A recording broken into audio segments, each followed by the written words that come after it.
ৰাতিপুৱা বেলিটো ওলোৱাৰ লগে লগে আকৌ দিনটো আৰম্ভণি হৈয়ে যায়।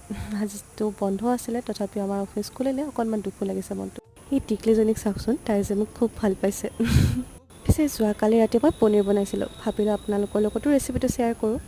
মই আকৌ পনীৰ বনাবলৈ পিঁয়াজ, নহৰু, কণবিলাহীৰ লগতে কাজুখিনি ভালদৰে তেলত ভাজি লৈ এনেদৰে মিক্সিত পেষ্ট বনাই লৈছিলোঁ। তাৰপাছত মই তেলখিনি গৰম হ'বলৈ দিলোঁ। যেতিয়া গৰম হ'ল, তাতে মই পেষ্টটো যে বনাই থৈছিলোঁ সেইখিনি দি দিলোঁ। অকণমান সময় হালধি আৰু নিমখ দি ভালদৰে ভাজিলোঁ। যেতিয়া অকণমান তেলটোৱে এৰিব আৰম্ভ কৰিলে, তাত মছলাখিনি দি আকৌ অলপ সময় ভাজিলোঁ।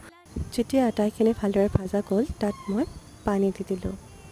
পানীখিনি দি অকণমান সময় লৰাব লাগিব দেই।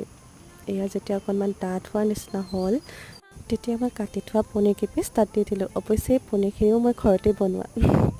পিছে আপোনাৰ পনীৰৰ কোনটো ৰেচিপি ভাল লাগে প্লিজ কমেণ্ট কৰি জনাব। আৰু শেষত এয়া ধনিয়া। অকণমান সময় উতলি দিয়াৰ পিছত এয়া মই পনীৰে দি আজি